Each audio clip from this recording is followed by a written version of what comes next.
Bonsoir à tous et bienvenue dans notre nouveau numéro des Job Guessers, nos émissions dédiées à votre orientation. Vous connaissez maintenant le concept, chaque semaine, tous les mercredis, nous recevons 3 jeunes sur notre plateau lyonnais, en relation avec 2 intervenants à distance sur un sujet d'orientation précis. Ce soir, nous inaugurons une série de 4 émissions dédiées au gaming, aux jeux vidéo au sens large. Pêle-mêle, nous aurons le e-sport, le business, la technique, mais ce soir, nous inaugurons avec l'aspect créatif, en fait, du jeu vidéo. 3 jeunes avec nous qui poseront dans une première partie de l'émission des questions avec nos 2 intervenants à distance afin d'essayer de trouver leur boulot, et ensuite c'est l'occasion tout simplement de lancer la conversation sur comment se former à ces différents métiers.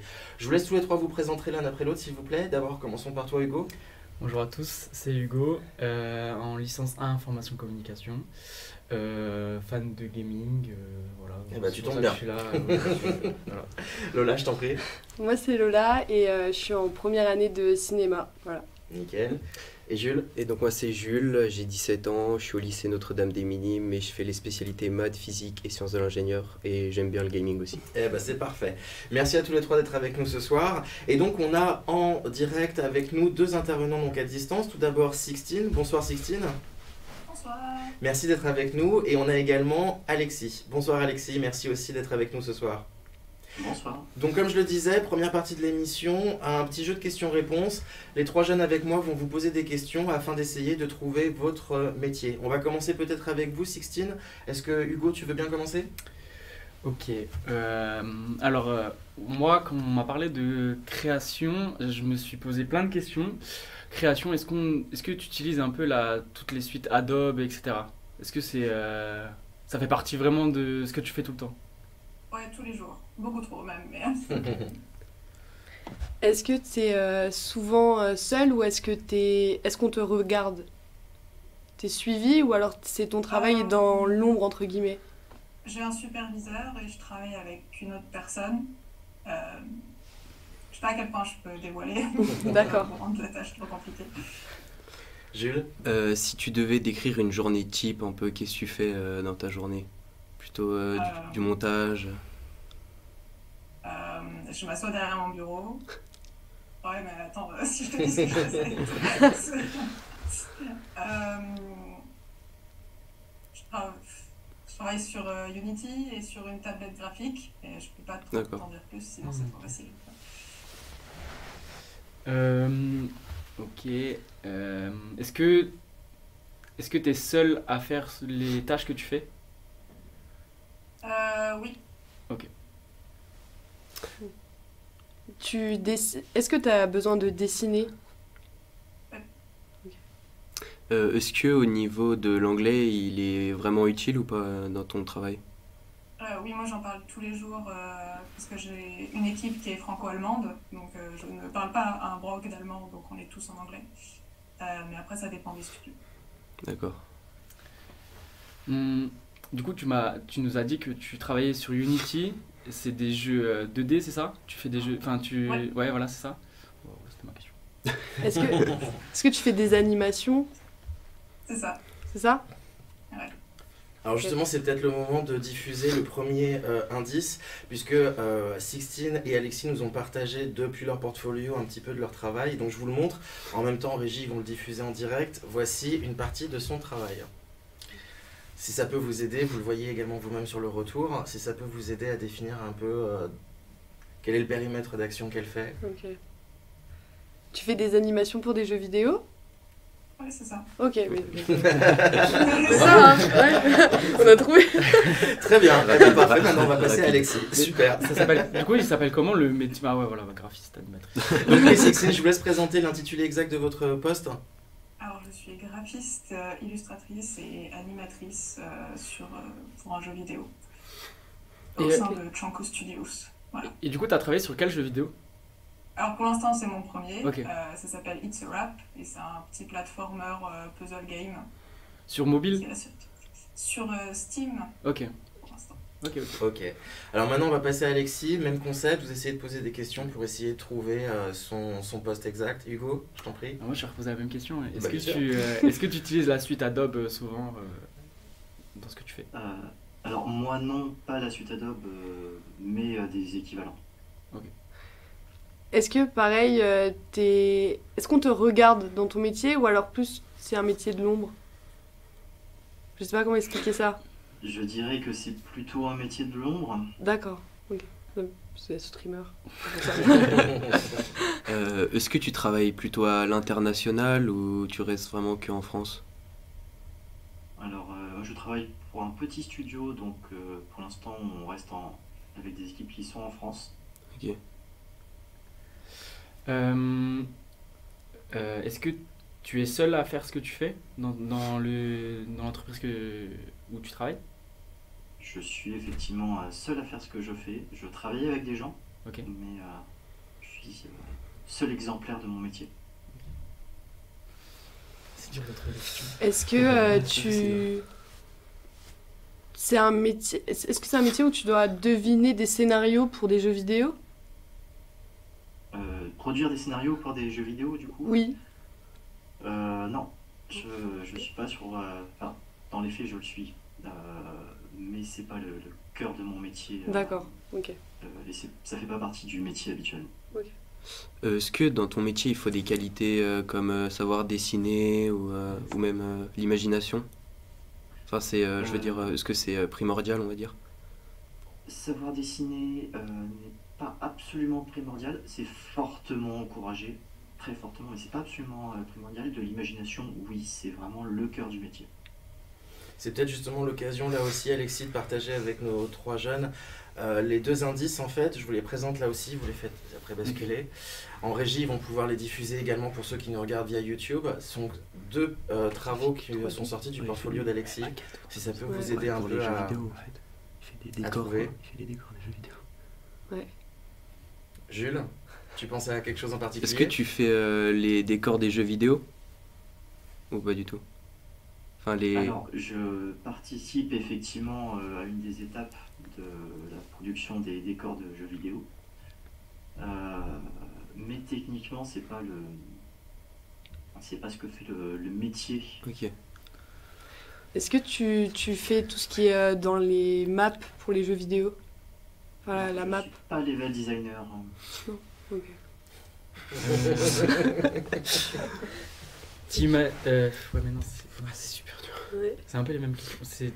C'est toi qui imagine et qui pense les bâtiments, la map, etc. dans le jeu, c'est ça? Ouais, Ok. c'est ça. Bah, Ok. je sais pas comment Effectivement, ça c'est vraiment le cœur. Bon, du coup, ils ont à peu près trouvé. Alexis, est-ce que vous pouvez Oui, donner je l'intitulé pense. exact? Du coup, je suis directeur artistique. Ah, ok. Voilà, alors pas que parce qu'on est un tout petit studio et donc j'ai 10 métiers différents en même temps. Mais avant tout, je suis directeur artistique. Ok, très bien. Donc vous 3, en fait, avec moi sur le plateau à Lyon, si on vous dit directeur artistique ou graphiste, animatrice 2D pour Sixteen, vous pensez à quoi en fait? Qu'est-ce que vous imaginiez avant même d'avoir posé ces questions à nos 2 intervenants? Moi, directeur artistique, je m'imagine ça beaucoup dans la musique. J'écoute beaucoup de rap et donc je sais qu'il y a beaucoup d'artistes, de chanteurs, etc., rappeurs qui aiment avoir une bonne DA, une bonne direction artistique. Et voilà, c'est un peu ce que je Toi, pense. Lola, t'imagines quoi quand on te dit DA? Bah, cinéma. Ouais. Pour le coup. Mais alors, du coup, dans l'appliqué au cinéma, pour toi, ça consiste en quoi? bah, C'est quoi, un chef d'orchestre qui va chapeauter un peu tout ça? C'est tout ce qui va amener à la réalisation créer un effet, un visuel, enfin je sais pas comment expliquer trop ça, mais en fait j'arrive pas à expliquer ce mot, mais je l'ai dans ma tête, mais je suis désolée, Bon. j'arrive pas à Toi, expliquer. Jules, si Ouais, je te moi- dis DA, tu comprends Moi, pour le quoi? coup, c'était plus dans la musique, ouais, effectivement. J'écoute du Ouais. rap, du coup, aussi, forcément. Ouais. Moi, c'était plus Alors là-dedans. du coup, Alexis, vous pouvez nous décrire un petit peu ce que c'est qu'un DA, un directeur artistique, appliqué aux jeux vidéo? Alors, le rôle du directeur artistique, ça va être de fixer les grandes directions qu'on va prendre pour produire l'ensemble des assets graphiques et sonores. Ça veut dire expliquer aux équipes quelle ambiance on cherche à obtenir, quelles sont les références graphiques qu'on va utiliser. Si on est, je sais pas, en l'occurrence, nous, on fait un jeu steampunk. Donc voilà, bien expliquer qu'est-ce que c'est le steampunk, qu'est-ce qui nous intéresse dans le steampunk, quels mouvements architecturaux on récupère comme source d'inspiration, ce genre de choses. Donc vraiment, en fait, fixer une direction, c'est dans le nom, et la transmettre aux équipes pour qu'ils sachent ensuite comment produire et qu'ils produisent tous des assets qui soient dans la même ligne et qu'on puisse placer les uns à côté des autres sans que ça jure. Donc c'est ça en fait, vous êtes un peu comme un chef d'orchestre, vous chapeautez un peu le tout pour donner une certaine cohérence, une unité à tous les effets, à tous les visuels. Tout à fait. Ok. On peut dire que vous êtes à la genèse aussi de la création en fait, ou vous laissez quand même beaucoup les autres collaborateurs avoir leurs propres travaux? Alors, personnellement, je suis pour avoir au maximum un partage des idées. Ok. Et donc que les collaborateurs ils puissent amener leurs idées aussi pour s'approprier le projet. Mais généralement, un directeur artistique est effectivement la personne à la genèse et c'est vraiment la personne qui va driver, qui va faire en sorte que l'ensemble du projet soit mené à bien. C'est lui qui est responsable que tout soit cohérent, que tout soit beau, que l'ambiance soit celle qu'on ait décidé ensemble. Très bien. Et comment ça se passe pour un directeur artistique quand il doit donner, il fait un cahier des charges pour le donner aux autres employés, par exemple aux graphistes ou etc. C'est un cahier des charges de toutes les idées? Alors il n'y a pas de méthode absolue. Nous on a tendance à travailler par ce qu'on appelle les mood boards, ce qui est l'indice qu'on vous a montré. Mais oui, globalement c'est des descriptifs de ce qu'on veut, enfin de la direction, des banques d'images, des styles qui nous intéressent pour chaque élément. On fait ce qu'on appelle des bibles graphiques. En ce moment je fais un jeu où on a énormément d'architecture à produire, et ben je vais avoir des banques d'images avec juste des fenêtres pour expliquer aux gens avec qui je vais travailler, ben voilà, les fenêtres, elles vont avoir cette tête-là. Okay. Et toutes les variations possibles, mais on reste dans ce type de variation. Et après, ben, on essaie effectivement de produire un maximum d'images et de références. Et de textes explicatifs s'il y a besoin de texte. Et s'il y a besoin, pour expliquer une ambiance, de le faire par de la musique, et ben on le fait par de la musique. Et on essaie de retranscrire ça ensuite en visuel. Il n'y a pas de solution absolue. Effectivement, ça peut ressembler un peu à des cahiers des charges, mais c'est des cahiers des charges un peu particuliers. Ok. Si maintenant on passe sur Sixtine, en fait, donc on rappelle, elle est graphiste, animatrice 2D. Vous, quand je vous dis animatrice 2D, vous pensez à quoi en fait? Du dessin sur une planche numérique, création des décors, des personnages, qu'est-ce qui vous vient à l'idée? Moi j'imagine vraiment la personne avec une tablette, c'est son stylo, et voilà. C'est vrai que... Une dessinatrice. Oui, voilà, c'est ça, oui. Ok. Oui.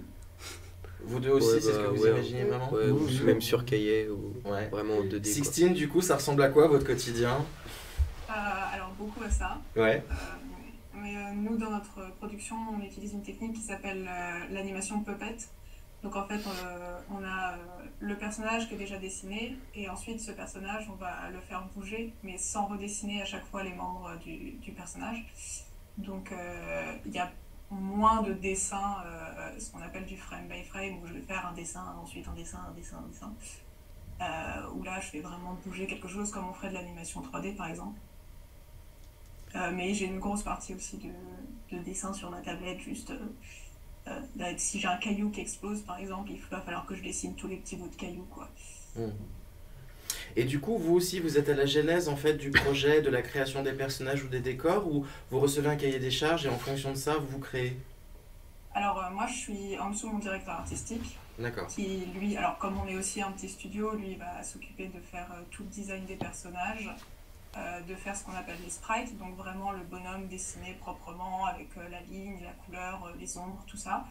Et ensuite, moi, je récupère ce fichier-là, je vais le mettre donc, dans Unity, où je vais lui donner ce qu'on appelle un squelette, donc en fait une armature, si vous voulez, avec les articulations là où il faut et tout, et puis après, je fais bouger cette armature qui va faire bouger le bonhomme. Et donc, je m'occupe principalement de la partie vraiment faire bouger les choses plutôt que les créer, quoi. Et tu fais ça depuis que t'es petite, j'imagine que c'est une passion, le dessin, etc. Alors le dessin oui, l'animation ça m'a pris plutôt tard, quand j'ai réalisé qu'il y avait une école près de chez moi qui s'ouvrait. J'ai fait ah, j'ai jamais pensé à ça. Je peux utiliser mon dessin pour ça, c'est trop cool. Mais oui, le dessin, ça fait. J'ai 20 ans, 21 ans, ça fait 20 ans que je dessine, quoi. Parce que oui, tous les deux, on l'a pas encore mentionné, mais en fait, vous êtes tous les deux des anciens élèves de l'école e-Artsup, l'école partenaire de cette émission de ce soir. Mais vous avez tous les deux un parcours un peu atypique, notamment vous, Alexis, vous avez fait les beaux-arts auparavant. Tout à fait. Donc vous avez quand même cette fibre artistique, tous les deux, qui est très prononcée, et ce depuis très jeune. Alexis? Effectivement, non, alors moi j'ai commencé les beaux-arts, mais plus pour le côté artiste contemporain, hein, vraiment. Et puis très vite, je me suis rendu compte que aujourd'hui, le médium qui permettait vraiment d'exprimer le mieux ses idées, de les faire passer auprès d'un public le plus large, c'était le jeu vidéo. Et donc j'ai bifurqué vers e-Artsup qui proposait une formation en jeu vidéo. Ok. Tout simplement. Et question peut-être un peu toute bête, mais pas le cinéma, pas illustration pour la littérature jeunesse, tout de suite le jeu vidéo. Bah, aujourd'hui, le jeu vidéo, c'est la première industrie mondiale en termes de culture. Mhm. Donc voilà, en termes d'impact, en termes de nombre de gens qu'on va pouvoir toucher, si je fais du film ou si je fais du jeu vidéo, eh ben, il vaut mieux que je fasse du jeu vidéo. Et il y a aussi ce côté interactif qui fait qu'un joueur va être beaucoup plus investi et on va pouvoir lui parler sur un panel de façon différente, beaucoup plus large que si jamais je fais du cinéma où mon spectateur il est juste passif et il sera forcément moins investi que si c'est lui qui fait l'action. D'accord. Pour vous aussi, Sixtine, c'était forcément le jeu vidéo et pas d'autres médiums?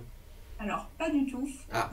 Moi, c'était un pur hasard. Au début, j'ai fait une formation pour faire du cinéma d'animation, donc D'accord. vraiment être dans la télé ou le cinéma. Et après, il y a eu la pandémie, donc pour trouver un stage, c'était un peu coton. Et j'ai envoyé un peu partout. Et moi, je viens d'Alsace, donc on n'a pas un pôle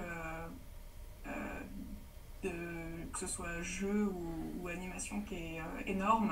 C'est assez petit, on est une petite région. Et du coup, j'ai envoyé partout, là où j'ai vu du télétravail, j'ai envoyé tout ce que je pouvais. Et donc, je l'ai trouvé dans cette boîte, dans ce studio où je suis maintenant. Ok. Et pareil, l'illustration pour par exemple la jeunesse, la littérature jeunesse ou oui, pour des cartoons, ça vous intéressait aussi ou le jeu vidéo vous apparaissait quand même comme étant vraiment porteur? Alors, le jeu vidéo, c'est très vaste et ça permet de faire énormément de choses. Enfin, faire de l'animation pour le jeu vidéo, ça correspond à plein de styles et plein de techniques et plein de choses différentes, donc ça ouvre des portes énormes. L'animation pour de la télé ou pour du cinéma, c'est toujours quelque chose qui m'intéresse. Après, c'est deux domaines qui sont extrêmement poreux. Je connais beaucoup de gens que j'avais en professeur ou dans l'industrie qui passent de l'un à l'autre assez facilement.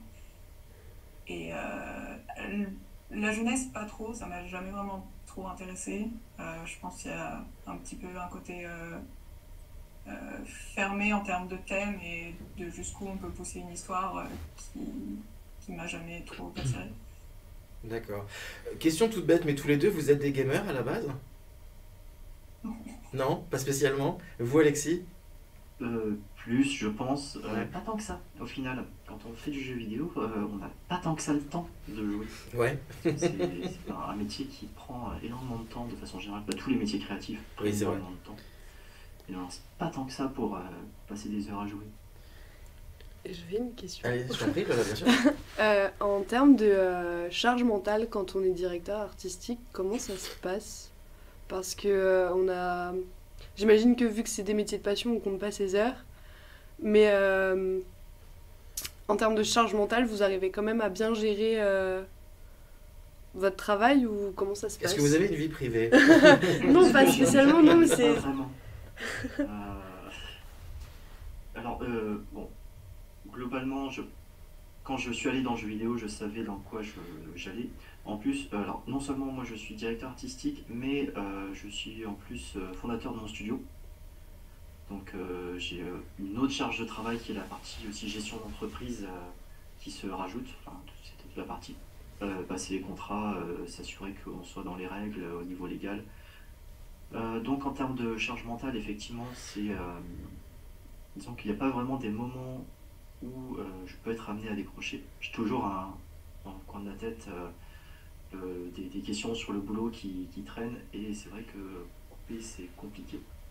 Peut-être que j'apprendrai avec le temps à vraiment bien séparer, mais effectivement en tant que directeur artistique, où tous les échelons un peu hauts dans le jeu vidéo, ça va être très dur de vraiment couper. Et dès qu'on est sur de la création, en fait, on y pense tout le temps. Et c'est souvent un travail important à avoir, un travail qui est un peu long d'idéation et de comment améliorer ses idées, comment apporter quelque chose d'un petit peu plus original que ce que font les autres.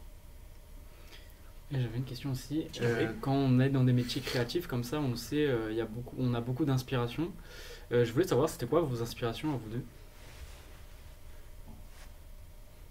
Oula, Que ce Vaste soit petit projet, ou... On n'a pas 2 heures, quand hein. on est petit.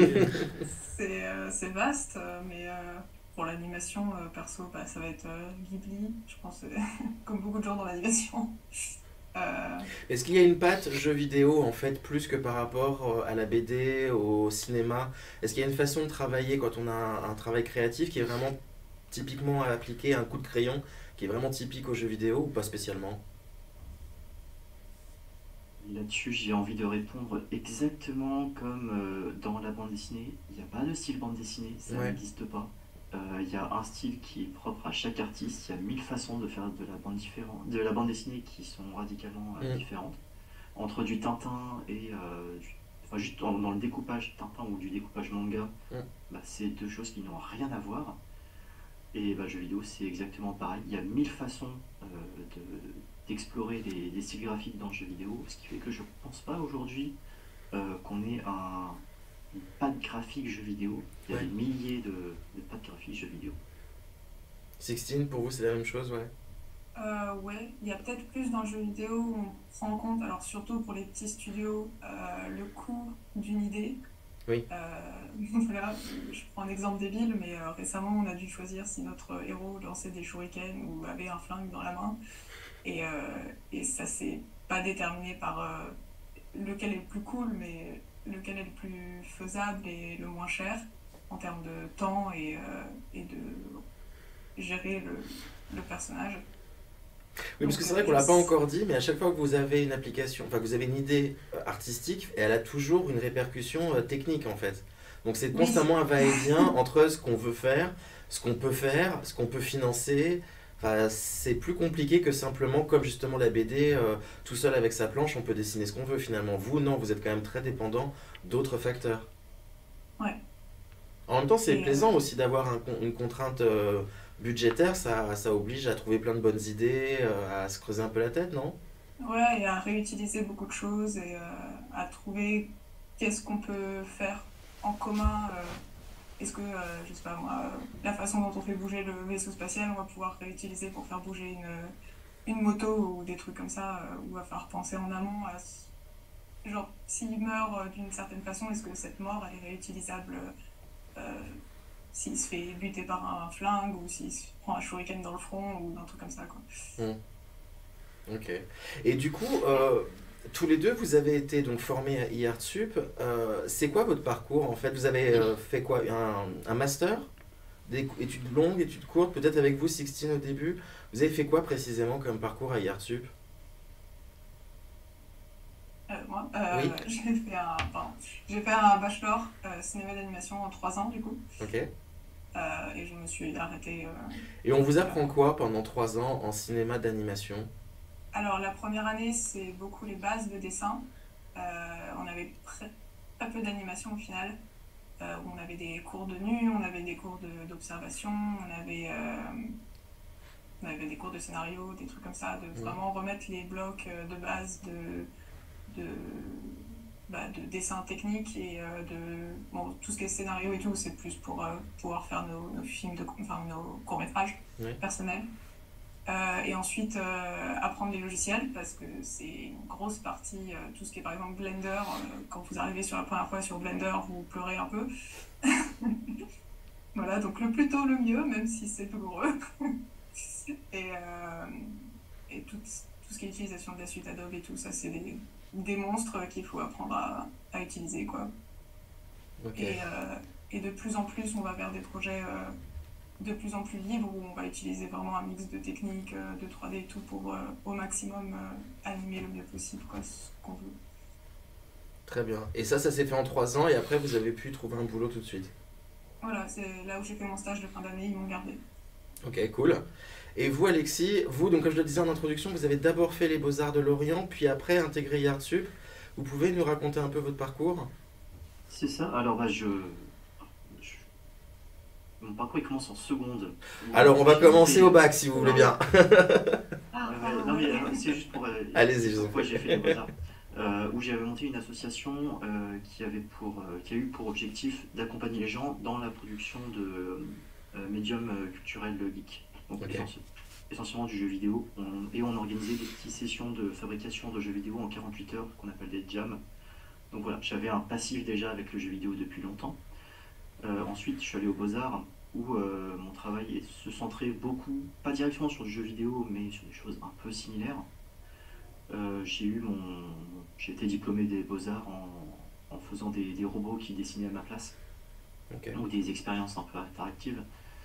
Et après, effectivement, je suis arrivé à IARTSUP, donc directement au master, comme j'avais déjà touché aux jeux vidéo pendant les 3 premières années. Et c'était quoi comme master que vous avez fait? Alors, c'était, je crois que l'intitulé de mon Oui. diplôme, c'est directeur artistique spécialisé jeux vidéo, D'accord. de mémoire. Donc, c'était un master généraliste où on touchait aussi bien à la programmation que à vraiment du dessin que à du game design, qui est drôlement bien. Dans le sens où le fait de faire de la programmation, quand on est à un poste de directeur artistique, ça va être absolument essentiel, dans la mesure où on va être forcément obligé de discuter avec des progs, ou voire aujourd'hui, je programme une partie des éléments qu'on a dans notre jeu. C'est notamment un métier qui est très important dans le jeu vidéo, c'est ce qu'on appelle le tech artiste. Dès qu'on a des effets de particules ou des matériaux un peu animés, en fait, c'est du code qui produit ces images. Et donc, en fait, dans le jeu vidéo, il y a beaucoup besoin d'artistes qui savent coder. Et c'est un grand manque. Enfin, c'est très difficile à recruter ce genre de profil. Parce qu'effectivement, de ce que vous dites à chaque fois tous les deux, ça reste un métier clairement créatif, avec des vraies parties très créa. Mais en même temps, il y a quand même besoin d'une solide base de tech. On ne s'improvise pas en fait professionnel du jeu vidéo. Alors, moi, je me suis totalement improvisée. Ah, si, ok. Je suis arrivée dans mon studio, j'avais ouvert Unity, donc qui est l'éditeur qu'on utilise pour faire le jeu, qui est un monstre. Donc ça a été la courbe d'apprentissage, elle a fait genre... Et c'est compliqué, mais ça se fait. Ouais. J'avais une question pour Je t'en prie. Sixtine. Comment ça se passe, toi? Tu dessines déjà sur papier, ensuite tu vas sur Photoshop, et ensuite dans Unity? Ou c'est comment l'ordre en fait Alors, comme moi j'ai déjà les bonhommes en fait qui sont déjà dessinés, j'ai juste à les faire bouger. Pour des animations qui sont assez simples, je vais directement aller dans Unity et mettre les os là où je veux qu'ils soient, quoi. Et par exemple, un cycle de marche, c'est très simple comme anime, surtout quand l'ordinateur il fait l'entre-deux. T'as juste à poser ton bonhomme comme ça, et ensuite l'ordi il fait tout seul. Bon, c'est simplifié, mais c'est à peu près ça. Après, il y a des animations qui sont plus compliquées et qui nécessitent de faire des dessins en plus. Par exemple, si tu as une main comme ça et tu as besoin que ta main elle soit comme ça après, il va falloir que tu la redessines. Ça vaut pour toutes les parties du corps. Auquel cas, je vais passer par un stade de rough, donc un sketch, enfin, comment dire, un croquis. Un croquis, un sketch, ouais. Un croquis. Soit sur Photoshop, soit sur Procreate. Ça m'arrive de faire sur papier, mais c'est vraiment quand j'ai une très très vague idée de ce que je veux faire, et il faut au moins un premier jet, quoi. Et donc je vais faire ce qu'on appelle les key poses, donc les poses clés du personnage dans l'anime. Et comme ça donne un premier passage pour ensuite repasser avec le logiciel, parce que ça donne un résultat mieux d'avoir une image déjà très claire de comment tu veux ton personnage Comment tu veux qu'il bouge, quoi. C'est clair? J'espère que c'est clair. Ouais, ça va. Et du coup, toi Lola qui aimerais bosser dans le cinéma, en fait, c'est ça qui t'intéresserait en fait, l'animation? C'est quoi? C'est plus la réalisation? C'est plus la réalisation, la direction artistique justement, Ouais. qui m'intéresserait beaucoup. Mais après, je sais pas encore exactement où je veux aller dans le cinéma. Mais c'est vrai que l'animation et le jeu vidéo, ça peut toujours. Enfin, je suis ouverte un peu à tout, donc ça m'intéresse quand même. Ok, et t'es une geek un peu? Enfin, t'es bonne en informatique? Bah, j'aime bien les jeux vidéo, oui. Ouais. Oui, oui. Bah, là, récemment, j'aimais bien The Last of Us 2. Je sais pas si vous aimez. Mais ce type de jeux vidéo, justement, est-ce que vous. Je sais plus. Est-ce que vous. C'est compliqué à faire? Enfin, c'est des jeux vidéo que vous pourriez aimer faire ou alors c'est vraiment pas votre style? Je sais pas si ma question est bien dite. Personnellement, The Last of Us, en fait, c'est des productions qui sont immenses. Oui, On parle vraiment de... actuellement, dans le studio, on est 4 à travailler sur notre jeu. Je crois qu'à Janko Studio, si vous êtes... 8. ouais, 8 maintenant. Euh, Bref, donc on est des petits studios. The Last of Us, il faut compter plus, alors j'exagère peut-être, mais on va être dans une centaine d'employés. Donc les échelles ne sont absolument pas les mêmes, les budgets à gérer ne sont Mais absolument du pas coup, les ce mêmes. sur quoi vous travaillez, c'est pas des commandes, c'est vous qui êtes à l'initiative des jeux. Tout à fait. Sixtine aussi. Ouais. Ouais. Enfin, pas moi, mais mon studio, quoi. Ouais. Donc du coup, il y a quand même beaucoup de vous dedans, vous faites pas, enfin vous faites un jeu qui vous plaît quoi. Mm. Exactement. Et ça prend combien de temps à faire à peu près un jeu comme ça à peu près. C'est vrai que la question du délai se pose beaucoup. En Ouais. fait, c'est quoi l'échelle de temps pour fabriquer un jeu? Alors, j'ai réussi à sortir avec mon associé et des amis un jeu en 6 mois. Alors, vendu, c'est une expérience d'à peu près 4 heures. Je pense que c'est impossible de faire un jeu en tant soit peu correct en dessous.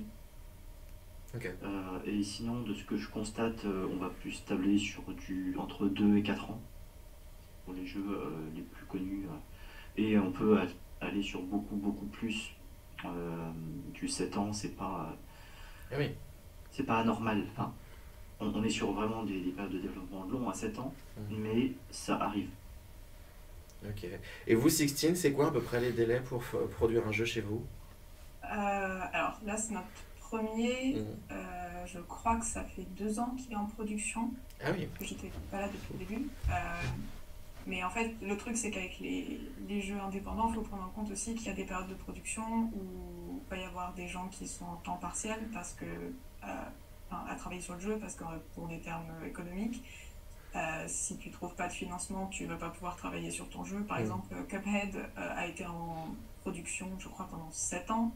Mais il y a une grosse période où ils n'étaient pas dessus tout le temps parce que c'est pas possible tant que tu n'as pas trouvé un producteur ou des financements régionaux ou quoi. Donc ouais, on est plus 2-3 ans minimum. Ouais, donc c'est quand même des longs projets en fait que vous suivez pendant plusieurs années. On n'est pas sur 4 mois de travail intense et après on passe à autre chose. Non. Clairement pas. D'accord. Et d'ailleurs, en termes de financement, ça se passe comment? Parce qu'aujourd'hui, en France, le ministère de la Culture soutient énormément en fait ce secteur d'activité, le jeu vidéo. Parce que comme vous l'avez dit, Alexis, en introduction, c'est quand même un très gros business, hein. Ça génère beaucoup d'argent à la fois en France et à l'étranger. Du coup, le ministère soutient très largement cette activité. Mais ça se passe comment? Parce que si vous mettez 3 ans à produire votre premier jeu, pendant 3 ans, il faut quand même payer les salaires. Donc comment vous trouvez en fait les financements? Ce sont des investisseurs privés qui viennent vous soutenir? C'est un organisme d'aide à la création qui vous avance de l'argent? C'est un éditeur qui vient qui lui aussi vous avance de l'argent? Comment ça se passe? Alors, du coup, c'est tout ça. Ouais. Généralement, quand on arrive et qu'on veut se lancer dans le jeu vidéo, idéalement, on a un peu de sous de côté. Oui. Genre parce que une petite production, ça va très vite tourner dans le demi-million. En réalité, avec tous les salaires sur 2 ans, généralement, on a des équipes de 4-5 personnes qui ont souvent bac plus 5, donc il faut les payer. Bien sûr. Donc voilà, c'est sous, il y a une partie, ça vient des fondateurs de l'entreprise. Ensuite, on va essayer d'aller en chercher autour de nous ou prendre des investisseurs privés en vendant des parts de notre entreprise.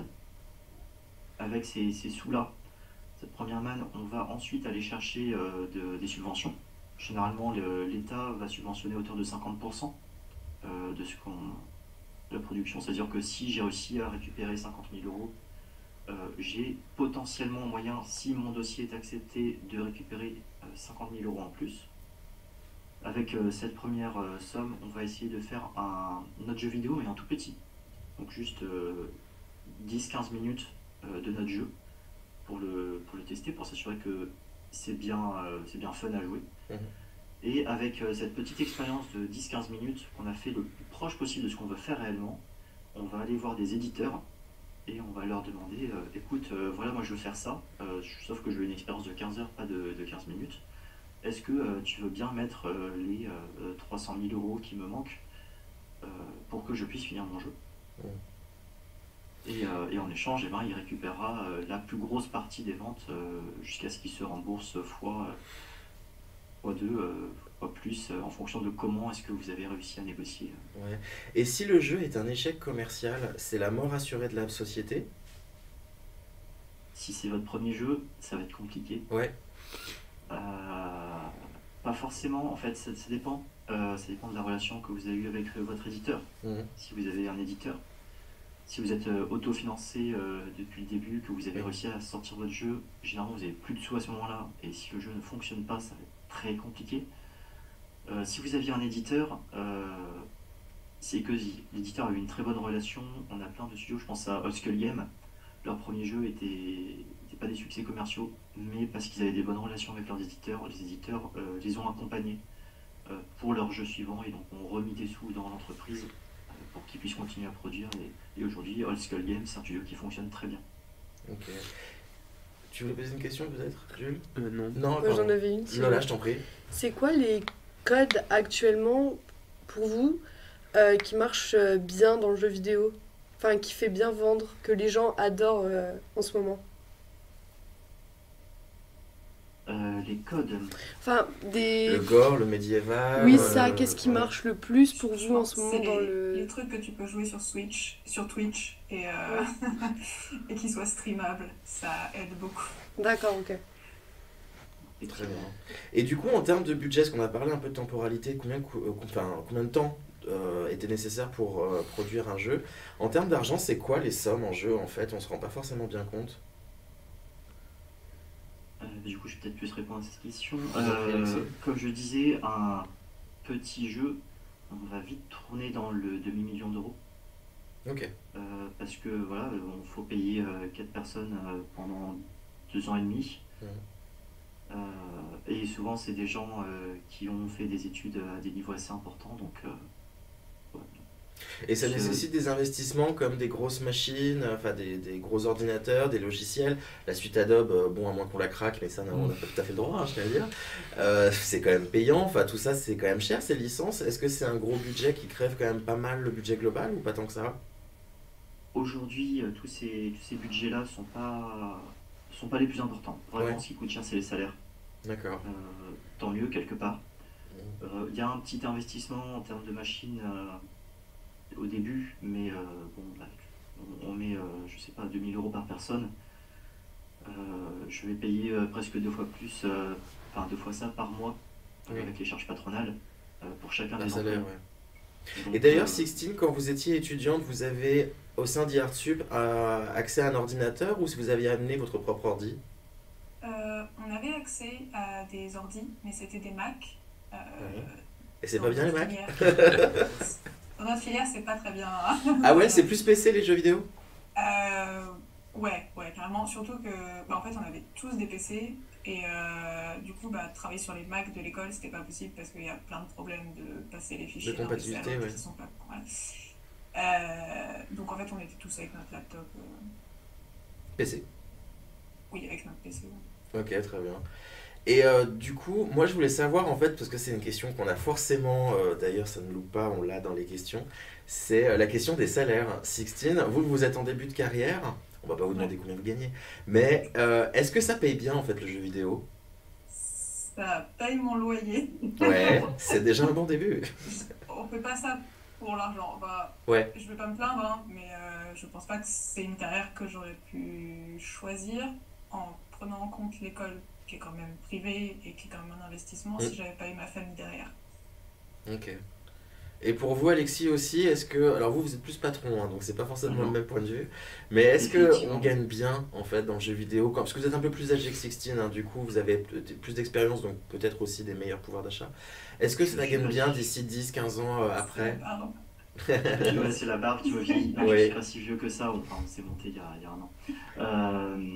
Non, ça, clairement, si vous voulez gagner beaucoup d'argent, alors oui, en tant que patron dans le jeu vidéo, si vous avez beaucoup de chance et que vous avez un jeu qui fonctionne, vous pouvez être millionnaire, c'est vrai. Je vais pas le cacher. Bon, bah vous avez plus une chance sur 1000, hein, Ouais. pour dire les choses. Donc ne comptez pas là-dessus. Et donc il y a peu de chances que vous deviendrez riche en travaillant dans le jeu vidéo. Ok, très bien. Sauf voilà, un jeu qui fonctionne, par contre, c'est vraiment le jackpot. Enfin, on parle de millions d'euros. Et si c'est votre entreprise, et ben, dans ce cas, vous êtes très très bien. Très bien, cool. Bon, bah, vous le saurez. Et du coup, hier, pardon, en préparant cette émission, Alexis, vous nous expliquiez que dans tous les métiers de la création dans le jeu vidéo, il y en avait certains qui étaient plutôt à ne pas choisir, en fait, puisqu'il y avait la concurrence des IA, des intelligences artificielles, qui rentraient vraiment en compétition avec... C'était quoi, les level designers, c'est ça? Non, les concept artistes. Les concept artistes, pardon. Donc déjà, est-ce que vous allez pouvoir nous expliquer ce que c'est qu'un concept artiste et pourquoi ils sont menacés par les IA? Ok, bah, souvent les concept artistes, c'est des gens qui bossent vraiment en relation proche avec les directeurs artistiques. C'est des gens qui vont faire tous les concepts. Donc typiquement, nous, on doit faire beaucoup de bâtiments dans notre jeu. Et ben, c'est la personne qui va faire des centaines de dessins de bâtiments à la journée pour proposer des idées un peu nouvelles en fonction des directives du directeur artistique. Et bah, le problème, c'est qu'aujourd'hui, on a des intelligences artificielles de génération d'images qui font exactement ça, qui le font beaucoup plus vite et du coup, quelque part beaucoup mieux, parce que certes, tous les dessins sont pas au niveau de ce que ferait un concept artiste, sauf que bah, l'IA, elle te le fait en 3 secondes, et tu peux exactement fine-tuner comme tu pourrais le faire dans une discussion avec un concept artiste. Donc effectivement, concept artiste, avec l'état dans lequel les IA sont aujourd'hui, déjà ça me paraît très compliqué. Alors je me dis, quelqu'un qui commence là maintenant des études de concept artiste, dans 5 ans, jamais il aura du travail. Un concept artiste, si j'en engage un, il va me coûter 2000 € en pensant que je le paye vraiment pas assez. Donc voilà, je le paye au SMIC, qui va me coûter 2000 € par mois. La même chose avec une IA, si je prends un abonnement, ça me coûte 25 €. Donc il y a presque un facteur 100. Sixteen, pour vous aussi, vous pensez qu'il y a des jobs qui sont menacés par les intelligences artificielles dans le domaine du jeu vidéo, côté créa? Ah oui, bah oui, tout à fait. Surtout tout ce qui est conception, concept artiste, tout ça. Déjà que c'était un métier très compliqué parce que la concurrence est énorme de base, sans même parler d'intelligence artificielle. Maintenant, je pense qu'il faut être très très très bon pour réussir à sortir son épingle du jeu, quoi. Ok. Moi j'avais une question précise pour vous, Sixteen, c'était le fait que vous soyez une fille, ça pose un problème dans le jeu du gaming, dans le monde du gaming? C'est un monde de mecs ou pas? Ça manque de filles, mais au final maintenant c'est plus un avantage parce qu'il y a la discrimination positive. Et puis un joueur sur deux est une joueuse, non? Alors oui, dans les joueurs, mais après dans l'entreprise, par exemple on est 8, on est 2 filles et c'est les 2 artistiques, quoi. Ok. Après, on a discuté avec ça avec des collègues, ils ont pas de problème avec les filles, genre évidemment, mais genre il n'y a pas eu de ah oui c'est parce qu'ils n'ont pas trouvé de femmes compétentes ou quoi, c'est juste qu'il y a beaucoup moins dans la tech surtout de filles qui vont jusqu'au bout des cursus ou jusqu'à demander un emploi, quoi. Et même au sein de l'école, à IRTUB, c'était la même chose, il y avait beaucoup plus de garçons que de filles. Ah non, dans le cinéma d'animation, il n'y avait que des meufs. D'accord. Bon, bah Lola, tu vois. Il y avait 3-4 mecs sur 16. Ok. Donc, non, bon ratio. Non, non. Mais non, c'est en train de changer, mais maintenant, moi, je travaille avec des gens qui ont... Je sais que mon patron doit regarder, donc je vais pas dire qu'il a 35 ans, mais qui sont plus âgés que moi, mais c'est en train de changer maintenant, quoi. Ouais. C'est bien. Alexis, vous recevez souvent des CV, en fait, vous m'expliquiez en préparant l'émission. Vous avez quelques filles quand même qui postulent? Oui, oui, on a, en termes de postulants, j'ai l'impression, en tout cas au niveau de la partie création, Ouais. c'est très, très homogène côté filles-garçons. Peut-être plus de filles d'ailleurs, même dans la partie Ok. créative. Puisqu'il y a illustration, artiste 3D ou ce genre de choses. Non, le ratio, il va devenir plus, plus masculin quand on va partir de la partie prog. Oui. Donc les programmeurs gameplay ou effectivement les tech artistes. Là, on aura surtout des garçons parce que manifestement, la programmation, ce serait pour les garçons, ce qui est... Oui, pourquoi? Oui, ça se comment? met, Comment voilà, ça? historiquement, la programmation, il y a toujours eu plus de garçons, donc j'imagine que c'est pour ça qu'on a plus de profils. De Ok. filles. Très bien.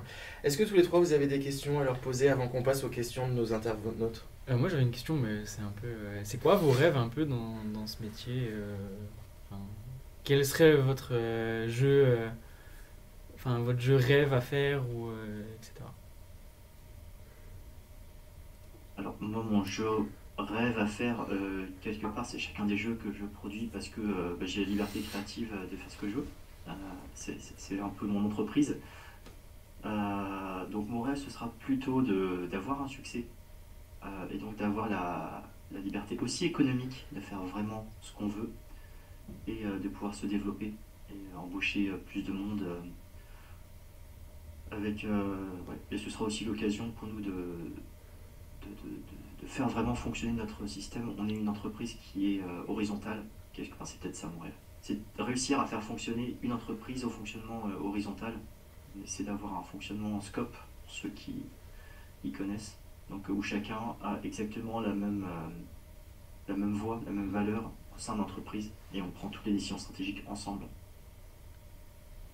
Et pour vous, Sixtine, ce serait quoi votre jeu ultime? Je pense que ce serait de travailler sur un projet comme Cuphead, tout à la main. Ce serait à la fois trop cool et horrible, et c'est exactement le genre de projet qui me fait marcher.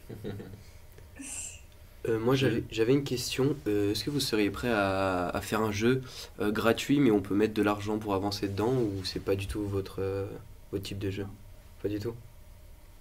Ok. Merci, Jules. J'ai déjà un problème avec tout le concept de DLC et tout, et acheter Ouais. des jeux qui sont pas finis, alors... Ok, on va passer du coup un petit peu en dernière partie aux questions qui ont été posées par les internautes et qui ont été sélectionnées par nos modérateurs. Une première question pour vous, Sixtine. Quelles sont les évolutions possibles en tant que graphiste animatrice 2D? Beaucoup de choses. Est-ce que quand on commence par la 2D, on finit forcément par la 3D par exemple, ou pas du tout? Je pense que c'est un choix de carrière à faire. Que c'est vraiment Moi, deux métiers différents. Oui, c'est deux métiers Ouais. différents, mais les deux sont très... Maintenant, c'est assez rare d'avoir un artiste 2D qui fait pas de la 3D, Ok. qui au moins a les bases, parce que c'est souvent demandé, et quand vous êtes dans des petites productions, c'est nécessaire. Mm. Moi, par exemple, on a un jeu qui est à 99% 2D, mais j'ai dû modéliser un hélicoptère, quoi. Voilà. Mais oui, c'est un choix après. Je sais pas. Ouais, non, mais très bien. Une autre question, quels sont les outils indispensables pour démarrer dans le jeu vidéo? Avant même en fait de se lancer dans une école, j'imagine qu'on va vous demander quand même d'avoir un peu de matos. Est-ce qu'il y a des licences à acheter impérativement pour se former dessus? Ou est-ce que non, faut faire confiance à l'école qui vous mettra devant un écran et vous apprendrez avec eux? Attendez pas de l'école qu'elle vous donne 100% de ce dont vous avez besoin, Ouais, que ce soit en capacité, que ce soit en technique ou en skill pur. Genre, si vous voulez apprendre à dessiner à l'école, il faut dessiner à côté aussi. Mm. Pareil pour les logiciels, si vous voulez apprendre. Nous, on avait des cours de Blender. si tu fais pas du Blender à côté, tu vas pas apprendre Blender. Voilà, ma première année, j'avais 3 parce que je ne sais rien à côté de ce qu'on me demandait, je faisais le minimum et Ok. Alexis, c'est une question pour vous en fait. Qu'apprend-on réellement dans une école pour devenir directeur artistique? Qu'apprend-on? Du coup, ouais, globalement, on apprend les bases, évidemment, de tous les métiers avec qui on va interagir.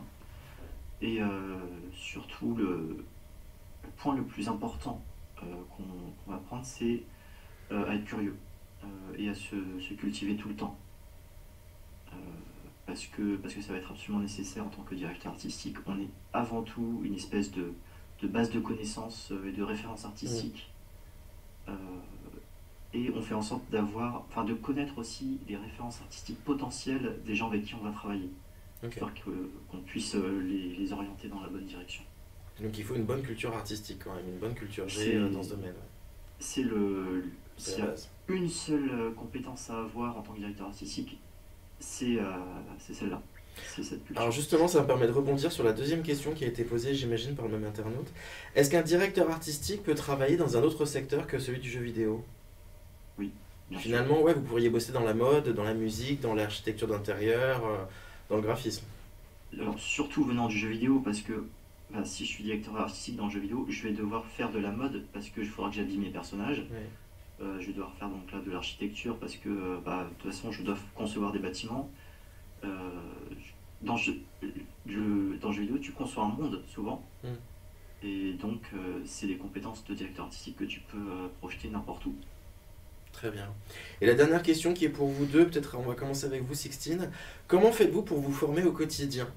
En fait, est-ce que vous avez besoin de vous former au quotidien? Est-ce que les technologies avancent tellement vite que vous devez constamment rester en alerte?